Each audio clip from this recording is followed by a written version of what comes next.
Hey guys, welcome to the Asking Us SEO Show, episode number 19. And today, I'm going to talk about how does a small business compete in a highly competitive industry. Boom.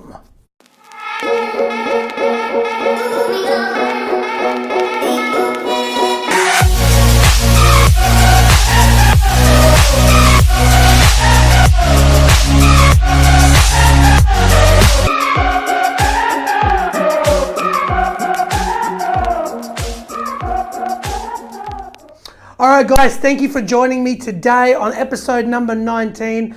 I hope that not only is small businesses watching, but any businesses watching, hopefully there is something to get out of today's video, no matter where you are in your current business journey.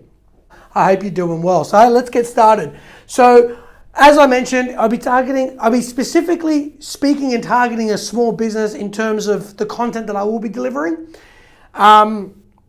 And so it will be geared towards those small businesses. So for me, the very first thing that every small business wants to do to compete in a highly competitive industry is think of ways to produce content, and specifically long form content.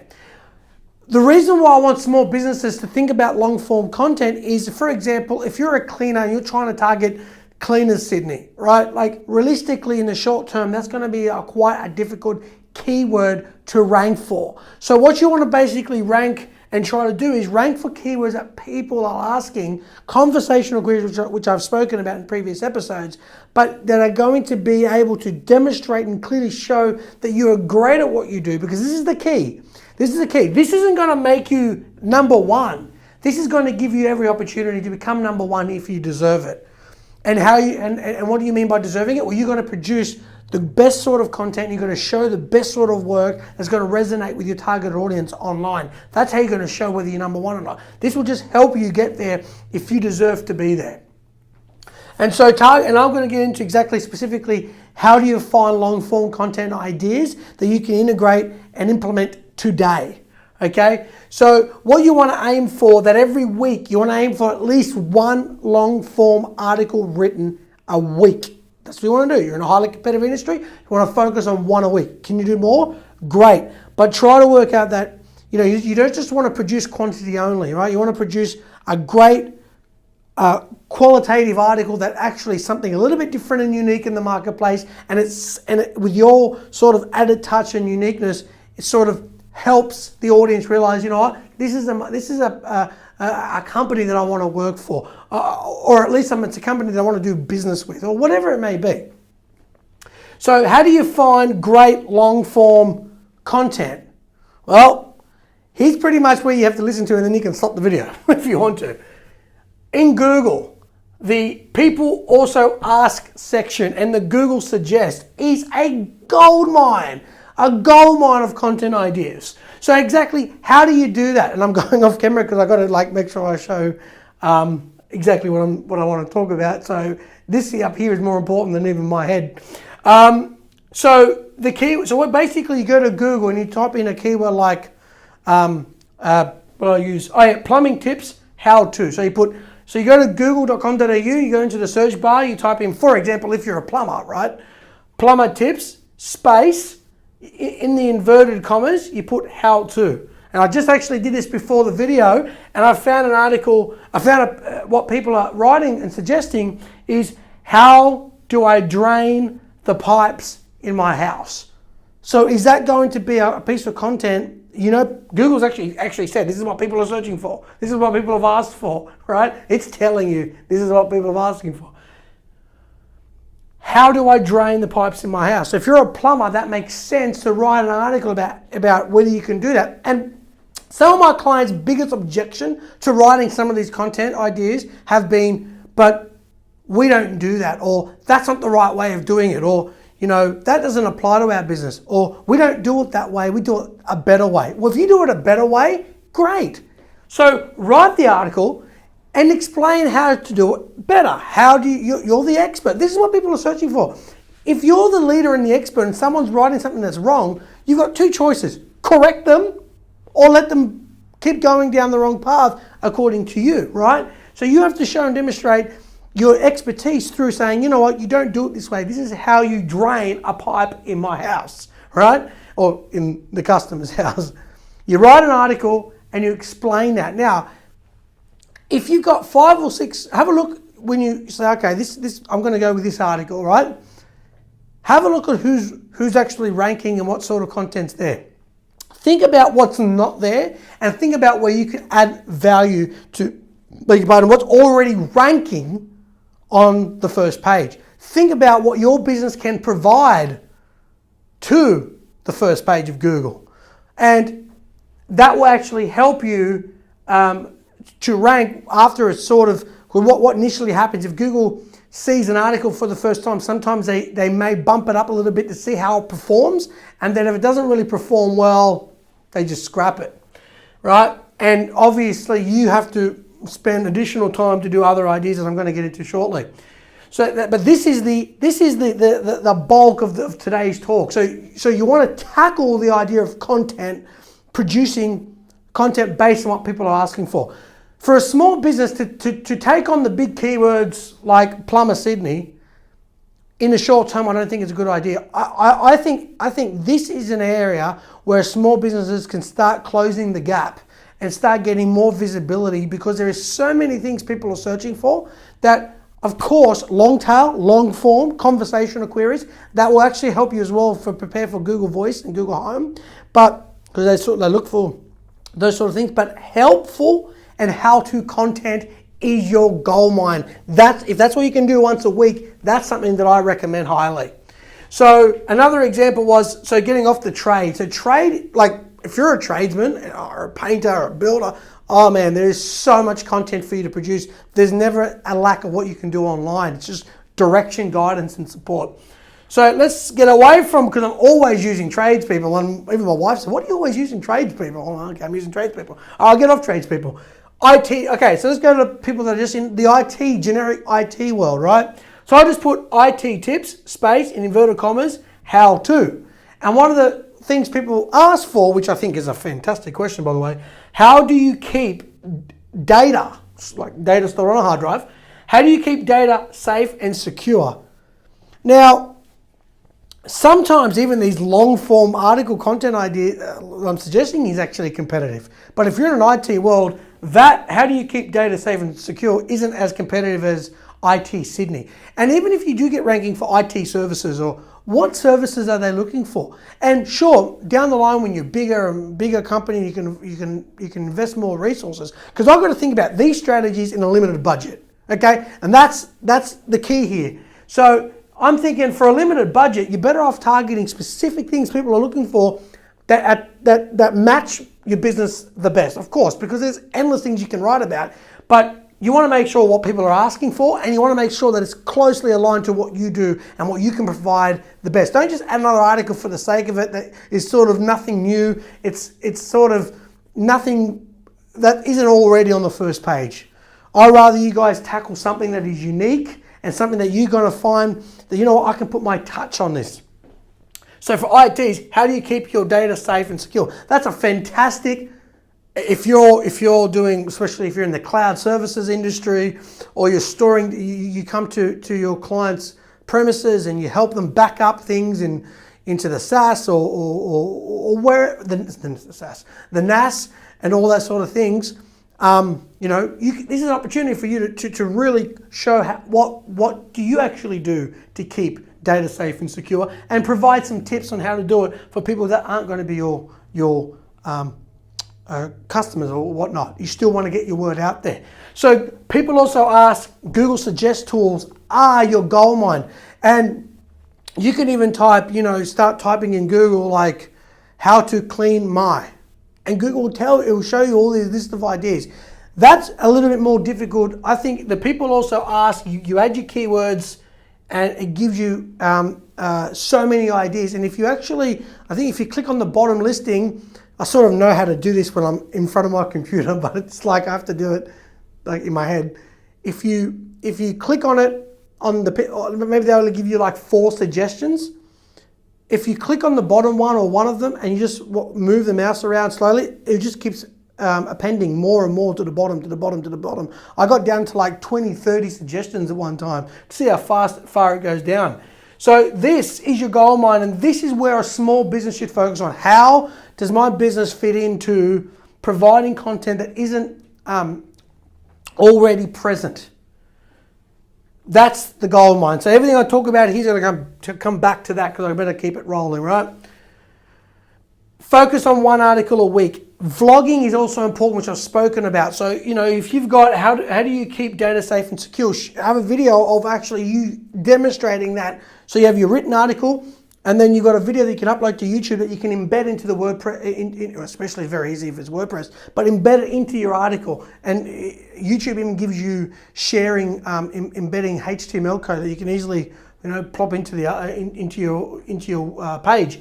So if you can do that once a week with an article, with a video, that's fantastic. That's the sort of stuff that you want to do.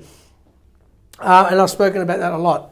Focusing on user experience. Now, this sort of content you create, think about when someone's on it, they're reading it. There's many good ways to sort of write good articles, and there's a lot of good, if you want to research, ways to create high quality content. And how you organize a page is very important, and the buzzwords that you use for how to keep people reading, continue on, break it up, make the content look digestible in small bite-sized chunks, and then people are more likely to spend more time. Focusing on user experience in this particular example is using quality content, suggestions and buzzwords in your quality content, so it forces them to want to read more. I wouldn't say the word forces, but it encourages. They want to. You have to make it interesting. That's just the game. That's what you're in. And that's where sort of our digital mentoring service comes in specifically for businesses, is how do we make that interesting? How can we make that sort of something that people want to engage with and respond to? Have a comment form box. Like at the end of the article, say, if you talk about tips, do you have any other tips? Do you have any questions? Encourage people to want to react with you, to engage with you. And user experience then goes into like making sure that your website is easy to use. Make sure they can navigate and find things that they need to find. If your website, honestly, look at your other small business competitors. Have a look at other competitors. Is it sort of in line with what they're doing? Are you have something to offer that is equal, or if not better than what they have to offer, but at least has to be on par? If your website doesn't look as good as your competitors, first impressions is a huge component of user experience. And I don't want to spend too much time on that. Building connections with websites. Okay, so once you build your article, and you got your article every week, have a look around at what non-competitors are doing that may be ranking very well for something similar. So if some of these other websites, you want to build connections through your sincerity and your authenticity and your humility. You don't want to just, write an article and bang, you just like link to it. Like, you've got to build it, try to give them value. Just even give them, maybe even you want to, and that links are going to be very, very important for ranking on, hopefully you've caught the first episode of the Asking Us SEO show. But links are mega important for your business to achieve higher rankings. And so you want to do that through the fact that you're producing great content that you can use to outreach to other bloggers and other non-competitors. And they may have, or if they already have an article about how do I drain the pipes in my house, or something to do with IT, don't pitch them that idea. Pitch them something different, something unique, something that you can create for them later on. Or just say, if they already have it, don't even ask for a link. Just start the connection, start the engagement. Say, what did you think of this article? Or here's an article. Or provide them with an article. That's fantastic. Give them, say, hey, look, don't ask for anything. You want to build a connection. How do you do that in the reward? You've got to show your value. You've got to provide value. So building connections, I can't go into. There's a whole episode in itself, and I have touched on it. But it's your way to show how much you know, to encourage other people to want to link to you. And I'll get to infographics, which is a great way of getting links as well. Increase activity on social media. Every time you produce an article, every time you run an ad, Every time you produce an article and you're pitching other businesses as well to want to link to it, increasing your activity. So you post it and then you run an ad against people that are interested in plumbing or IT services. Because you're a small business, you don't have huge ad spend. So you want to make sure that the ads are highly targeted as much as you can. The great thing about online advertising is that targeted ads are really great for small businesses. And right now, social media ads is quite cheap relative to, let's say, Google AdWords that I've got in my next point. So you want, every time you run an article, run an ad once a week, run 5 days. What I'm actually trying to figure out whether it's better to spend more money over the weekend, because I'm a business to business. You know, people, obviously they're using social media, but are they in the context to want to actually engage with other businesses about services or not? So what I'm sort of testing and experimenting is, for me, is it better to run more money and more ads during the week and very, very few ads over the weekend? Or is it 50-50 split? And I'm just trying to work that out. So that's something you should think about too. When is the right time to run an ad? But definitely run ads after you post an article. Post an article, put it on your social media, put it on Facebook, put it on your Instagram, put it on your LinkedIn if it's applicable, and then run some ads against those people that are interested. Boost them. You have to do that, right? So you want people to see, and you want other, not just even customers, even people that are interested. If you're an IT, you want people that are interested in cloud services. You want people, if they want to drain their house, drain the pipes in their house, you know, maybe they're just sort of interested in other things, and then they'll be like, you know what, that's something I might be interested in terms of plumbing. So yeah, you want your ads highly targeted, but don't have it narrowed down to where your reach is really, really little. So it's a common sense thing, and that's where our digital mentoring service also comes in. Long-term, long form content in social media is also important. So not just having, you know, like you can even embed your videos in. You can upload videos to Facebook and then run ads against those. But like if you're a cleaner or you're a plumber and you show your work, don't just put your images and then that's it. Everyone does that.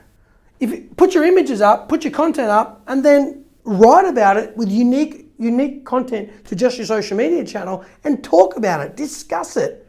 And then that's what you want to encourage user comments and things like that as well. Because I've just got to fly through here. Google AdWords.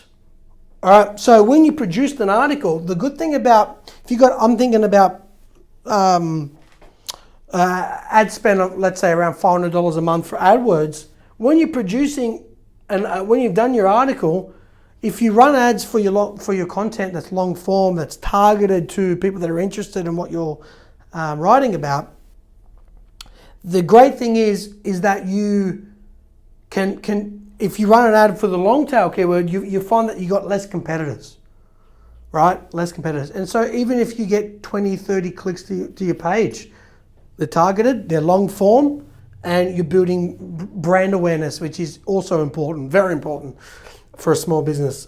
So you're competing here for attention through quality content. Okay, you're showing off, you're giving out content because you want the attention, you want to grow the business. Google AdWords, great way to sort of, you run an ad, you got the article, pump it to a Google AdWords, and then if you don't want to do it and your budget's $300-$400 a month or whatever, then just call Google and get them to do it and tell them what you want to do every week. All right, other tools. So before I get into other tools, actually, it's very, very important that you remember that the whole strategy here is content. That's your strategy. That's what you're trying to achieve. That's what you're trying to do. And people also ask, and the Google suggests, is a gold mine for your small business. Absolutely the gold mine, right? Okay, other tools, Google and Bing Business. So make sure that your business is registered in Google Business as well as the Bing. Bing also have one as well. It's free. You want the attention. Anywhere you can get it, grab it. And make sure that you got your photos and everything that's updated. Try to improve every 2 or 3 months. Improve your listing. Keep it updated, both on Google and on Bing.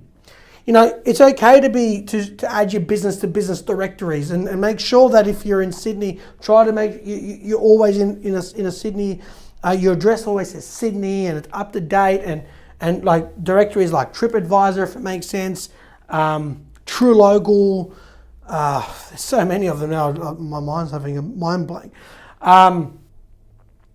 True Local. There's Hot Frog. The yellow pages, the white pages. Be there. Be in the local. There's high authority of local directories. They're going to help you with your maps, and they're all map citations and links and verification that you are listed in that location. But as well as you're making sure that you're a part of it. You can be found as well. So make sure that you're submitting to 5 to 10 good quality directories, and there's a list online. There's plenty of list. Infographics. Now, infographics, you can go onto Fiverr.com and you find a good graphic designer. Maybe they can do one for you for $30 to $40 to $50. Find someone that's done them, or they focus on them and they've got good examples. What you should focus on the infographic is content that is not found anywhere in your space, and you're going to actually spend the time to show helpful ways of displaying content that is obviously you're trying to just demonstrate a point, or you're trying to show if you do things a certain way you can maximize saving money or whatnot. An infographic can be used in a variety of different ways. It can be used to show what your business is about. So if you're a cleaner, you use green environmental friendly chemicals and things like that. So how you want to create your infographic, it really comes down to your specific business and your specific industry. But think about ways to produce it, because people are attracted to images. If they see an image, that's going to help them. For example, we did one with my jewelry client where we did it on saving money for weddings. And it was a great infographic because it helps particular brides figure out, if we go with this person, or we do this, or we do this, we can save, 20, 30%. I mean, that's huge, by doing things a certain way.